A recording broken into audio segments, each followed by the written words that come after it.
expert Burton Kelso here with another tech tip to help you get the most out of the technology in your life. Today we're talking about those outdated computers, whether you have a Windows or a Macintosh computers. The challenge is that when you make that technology investment, you want to hold on to it as long as you can. And so the good news is you can, to a point. Those old devices can serve you for a long time, which most computers realistically, mechanically, can probably last up to 15 or 20 years. The thing that makes technology devices obsolete is the internet and, of course, the software that is designed to support those devices. It's almost like having a Windows phone. The phone, yes, can make phone calls, but those cool apps that they make for Android and Apple devices, you just can't get for a Windows phone.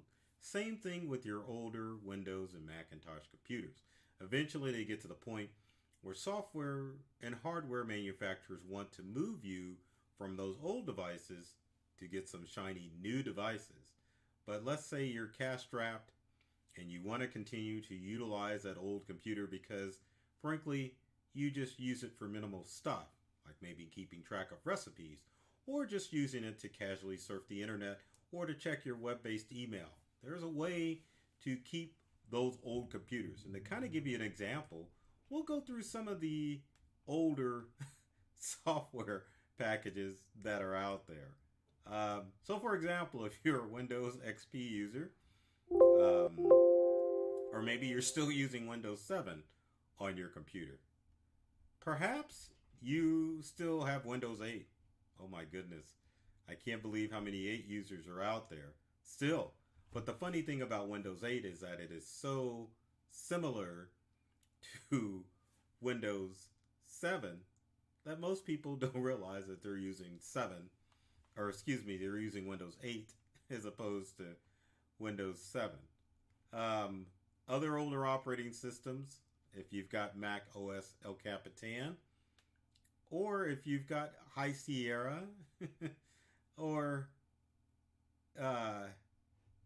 any other older Mac operating systems such as not Mojave. Mojave's new. I can't believe I said that.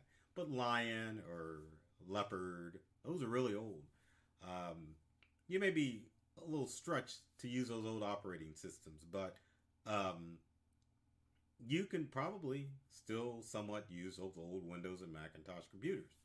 So with that said, there's some things that you need to keep in mind, or one single thing that you need to keep in mind. And then of course I'm going to share some steps as far as what you need to do if you want to continue to utilize those old devices.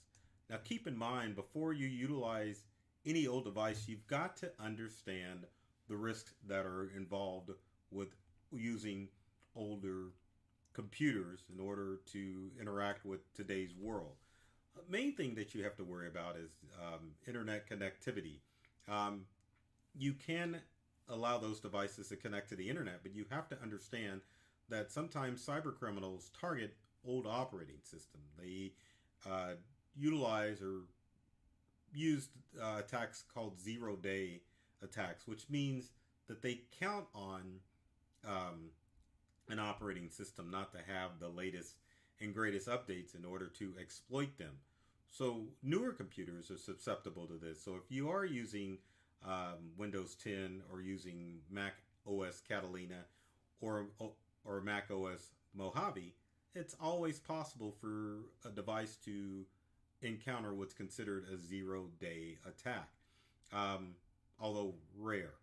But older devices, older computers that are using older versions of software are more susceptible because usually these attacks have already been engineered and are designed to go after those old operating systems. So if you're doing functions on your old outdated device that could compromise your personal security and of course your internet security, you need to understand that that is always a risk. The other risk that you run into with using older computers is the fact that if you need to get a new device to work with that old computer, it's a good possibility that that device is not going to work with that old computer. Say you have a printer, your old faithful OfficeJet or LaserJet printer that has bit the dust. You go out and purchase a new printer. It's a good possibility that printer won't work with your old operating system. If you want to utilize things such as connecting your iPhone, you can't even see the logo. There you go. I've got to get it at the right angle. Your old iPhone, or even if you've got an iPad that you want to be able to connect to that device, it's a good possibility that that device is not going to work with your old operating system. Other things that you can think of is software. So if you've got software, newer software that you want to utilize on your device, may not work because it's old. But fear not, there are some steps that I can share with you that kind of will help you make sure that that device gets a longer life. So let's start with number one, which is to update that web browser on your older computer. One of the things that makes a computer obsolete is the browser. I shouldn't say most because there's only two operating systems out there. You got Mac OS, you got Windows. So your Windows and Mac both come integrated with browsers. Apple has Safari, and of course Microsoft Windows devices have either Internet Explorer or Microsoft Edge. Now the icons that you see currently are the newest versions of both, and I'll circle them. There's the newest icon for Safari, and there's the newest icon for Microsoft Edge. Those icons, if you're using an older version of Mac OS or Windows, won't appear. But third-party browsers such as Google Chrome, Opera, or even Mozilla Firefox will work on that old operating system. So if you're using a Windows-based computer or a Macintosh computer, Google Chrome, Opera, and Firefox will work, and they are designed to work with older operating systems. So keep that in mind if you run into an issue with your operating system-based browser when it doesn't work with your computer. Another thing that you need to think of is, and it kind of integrates with your browser, is your email client program. So if you're using Windows Live Mail, which was built into Windows 7, and even some instances of Windows 8, or you're using your built-in Macintosh Mail, you would need to update those mail systems. Now, this doesn't come into play for most of you because most people are using web-based browsers. So if you're using a Google Chrome, or not Chrome, Google Mail, Gmail, or Yahoo Mail, or even AOL Mail, all you need to do to keep that going is to forego the desktop software and to just go directly to your browser to access that email program. Now, if you are used to using email programs such as Windows Live Mail, I think your only option for an older operating system would be to update to Thunderbird email. Thunderbird is a program that used to be designed by Mozilla, but someone has taken it over now. But if you have to have an email client installed on your computer, meaning a program that's going to allow you to send and receive email that's not web-based, you would have to go to Thunderbird in order to make it work. There may be other email clients out there, but Thunderbird is probably one of the more compatible clients that will work with older operating systems. But my suggestion would be for you to, if you're using an older computer, would be for you to go to the web-based version of that email client, whether it be from your ISP or from Yahoo or from Gmail or Hotmail or Outlook. Go to the web and just download that mail to your third-party browser that is going to work with your old, outdated operating system. So keep that in mind when it comes to checking email and surf the internet. There are some ways. Next, step number 2, I know that first step I kind of included two things. But step number two would be to update some of your system software that is on your computer. So programs like Office or maybe QuickBooks or any desktop software, you probably want to make sure that you are running the latest version of it, provided that that software will work with your old operating system. You would be surprised. There are some programs that are fairly new that will work with your old Mac and Windows software. Now, I will say that before you go out and make your software purchase, that you investigate to make sure that the newest version of that software will work with your old system. In most instances, it's kind of difficult to utilize newer software on an older operating system because the whole purpose of software is for you to continue to use it on newer systems. So, upgrade if you can, but if you can't, in some instances, it's okay to use the older version of the software. For example, I know there are many customers out there for Microsoft Office, if they've got an older Mac or an older Windows computer, that Office will still continue to work on that computer, so there is no need to update it. Same thing with the Mac-based Office suite, such as Numbers, Keynote, Write.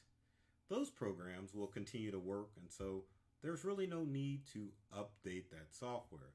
Now, software updates do apply to your web browser. So back to our previous step, if you're going to keep your old computer and utilize a new browser, it's a good idea to always make sure that that browser is up to date so that you don't run into any exploits on the web as far as your browser is concerned.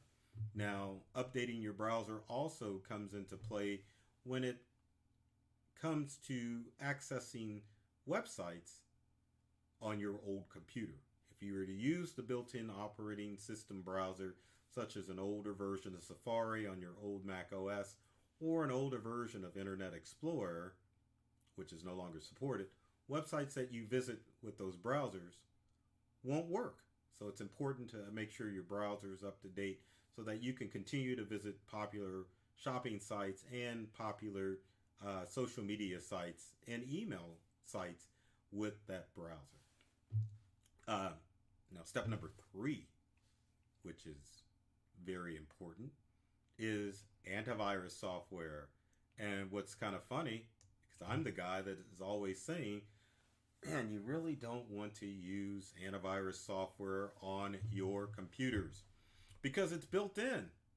Now, the problem with antivirus software in your old operating systems, such as Windows or Mac, is that once that operating system is no longer supported by Apple or Microsoft, that also means that the updates for the antivirus software that's built into your Windows or Mac computer will no longer be updated as well. So it's important to make sure that you install some paid version of antivirus software to make sure that your computer is safe and secure. Now, truth be told, most devices, whether it be a computer, laptop, smart or a tablet, or a smartphone, don't necessarily need antivirus software installed on them because the best antivirus software out there is you, the user. As long as you educate yourself as far as what websites to visit and what links not to click on, your devices are going to stay safe. Antivirus is basically to protect you if you accidentally goof up and click on something that you shouldn't have been clicking on in the first place. But as far as your antivirus software is concerned on your old computers, it's probably a good idea to go ahead and install some form of antivirus software on your computer to make sure that your older device is going to stay safe from all of the threats out there. So from a Windows guy and a Mac guy, my recommendation really is that you go ahead and update to Windows 10 or that you go ahead and update your computer to Mac OS Catalina because it's a good idea to make sure that you're running the latest and greatest stuff. but that option is not available to everybody. So if it's not available, you can utilize those old operating systems on those computers if you're doing minimal stuff with your computer. But make sure that you follow my I should say 3.5, 4 steps in order to make sure that your computer is safe and secure. So make sure that you're using an updated third-party browser. Make sure that you update any software if possible, and make sure your browser's up to date.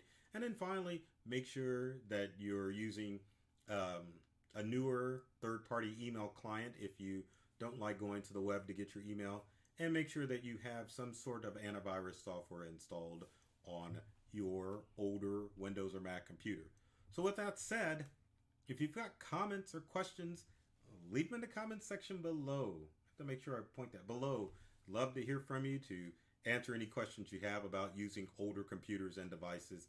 And if you have any other tech questions, be sure to ask in the comment section below. Also, be sure to subscribe. I need to get a big sign that says subscribe. I love doing that. But you can subscribe to myself, Burton Kelso, the technology expert, or my company, Integral, both YouTube and all of the social media channels out there, such as LinkedIn, Facebook, Twitter, even Snapchat. Tips and tricks that are designed to help you get more from the technology you use and to make it easier. So with that said, I love technology. I love computers, and I'm serious about making technology easy to use for everyone. So take care of yourself and do many things to make you smile. And thanks for watching.